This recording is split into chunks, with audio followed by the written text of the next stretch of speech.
Alright, Android lovers, what's going on? This is Clayton with Android Authority. Now today I'm going to show you the Apex Home Replacement Launcher. I'm going to be showing you version 1.0.5 as well as the Pro Key Beta version that's available for testing. Now, a lot of you may know that this requires Android 4.0.0 at least, or up, because this is an Ice Cream Sandwich home replacement launcher. So any of your devices running custom ROMs with Ice Cream Sandwich ROMs on there can get this launcher, and you Galaxy Nexus owners can as well. So first off, I'll just take you to the Apex settings where we'll go over some of the basic things having to do with the Apex launcher. Here we have our home screen, drawer, dock, folder, behavior, advanced, backup and restore, and then our about and our restart Apex launcher. So I'll just walk you through some of the simple stuff first. I'll actually go into the About Apex Launcher and show you that I'm running the Apex Launcher version 1.0.0 beta. Now this is basically the same as the 1.0.5 except for it has a few added functionalities, which I'll go over. So going back, I have the home screen settings. You can see that we can choose our number of screens and go all the way up to 9. I have mine at 5 because I won't need that many. We have our default screen that we can set. Out of 9, we choose which one we actually want to be our home screen. We can disable the grid size, so you can kind of just put a icon anywhere. We have our number of portrait grid and our number of landscape grid icons. So we have the functionality to put as many icons as up to 7 here, and then as many as up to 7 there. And so that leaves for a lot of squishing, but if you have your pixel density changed, it will look very nice. Anyways, we have our horizontal margin, which you have options to set all the way from none to large. I've mine at medium, same with vertical margin. Our preview animation. Here we have our infinite scrolling option, which I'll show you right now. As I go all the way over through here, it just keeps going, and it restarts at the right when I scroll all the way to the left. So you can see my little my tracker right there goes all the way over. Anyways, back to Apex settings and our home screen settings.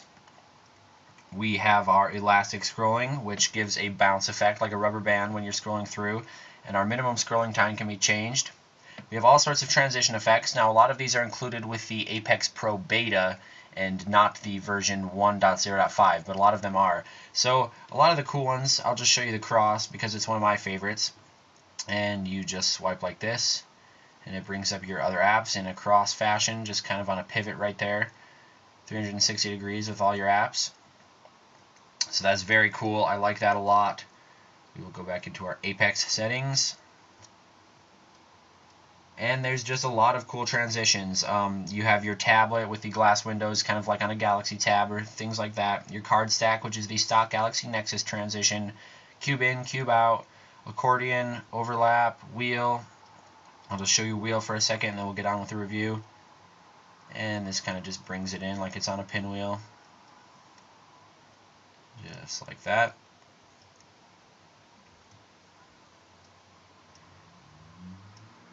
Anyways, the Galaxy Nexus is powerful enough that it can properly render all those transitions in a correct time. But if you have a phone with maybe a smaller processor, you might not want to do some of these crazy transitions. I, in fact, like to just keep it on the tablet. Anyways, you can show the desktop indicator, which is what I was pointing at when I was scrolling through. It just shows you which home screen you're on. Home screen indicator position is always on auto, on mine at least. You can hide your notification bar, shadows, and icon labels. Kind of cool for some. Anyways, to our drawer settings, we can show hidden app icons because we can disable apps with Ice Cream Sandwich. Apps sorting are in title. They're sorted by title. We have our drawer style, excuse me, which is how you would scroll through your drawer. We have our drawer background transparency, meaning we can go all the way down to 0. I'll set it at 48 just for the heck of it for a second here and show you what it would look like. Now you can see in the background I have my my wallpaper still there instead of all this black stuff. So that's pretty cool. You can set it all the way down to 0 so you have a pure transparent app drawer like that. Anyways, I'll go back to my Apex settings. We can have infinite scrolling on the drawer, and we can have a primary and secondary apps tab, and the secondary apps is sort of like Sense, where it shows you which apps you have downloaded, as well as hide app labels, hide widget labels, and all sorts of cool stuff like that. We have our dock settings, where we can choose our number of dock pages and number of dock icons, and as well as infinite scrolling, and just the same thing as a lot of the home screen options like that. So that's what this would look like, is you can go through like this and have multiple ones of those. So back to our Apex settings. We have our folder settings, which I will show you super quick, that I have square folders like that with sort of a fan preview, so it's not the stock ice cream sandwich look and feel to that. I will show you how I got that right now. Going to folder settings, you can go to folder preview and select stack, fan grid, or the iOS style. I like fan, and then you can choose the folder background, and I chose square. You can also choose iOS, ring, or none, or a custom one that you can choose from your gallery, but I like the square. Hidden folder name and hidden icon name. Basically, you have your behavior settings, which is gesture support, pinch in, swipe up, swipe down, two-finger swipe down, desktop double tap, desktop long press, jar button, feedback, all sorts of different stuff you can do with that. Anyways, you have your advanced settings, which allows you to choose SMS count, unread SMS count, missed call count, unread Gmail count. So a lot of cool stuff like that.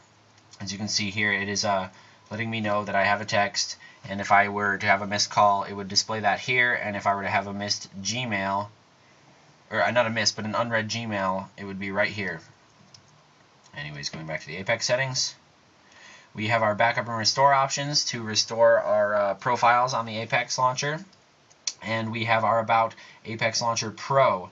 Now, you can see here that we can check out a lot of the features within the Apex Launcher Pro. This is basically just a quick overview of what you have with the Pro license version. Here's a small demo of what our unread count would look like, and all of our gestures. Of course, we can pinch in, sort of like Sense, to show our preview, and we also can have one-by-one widgets here in the dock bar. You see I have my beautiful widget for weather. This is what it would look like if it was out. You just grab it, drag it down to the dock bar, and there it is.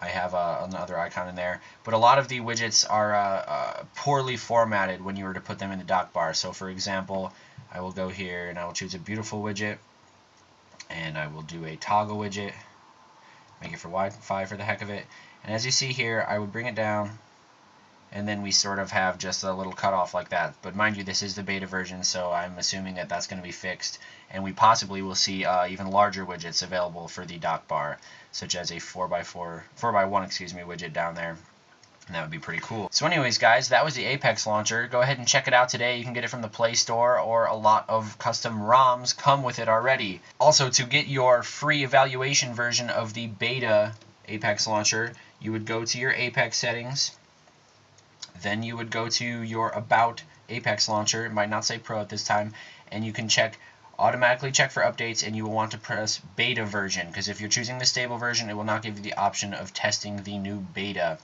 And then you can check for an update now, and it will tell you that you have the most up-to-date, but you can choose the evaluation version for the Beta Pro. Now, anyways, guys, I hope you liked the review. Keep checking AndroidAuthority.com and Android Authority's YouTube channel for more app reviews and ROM reviews and everything of the sort. So, catch you later, guys.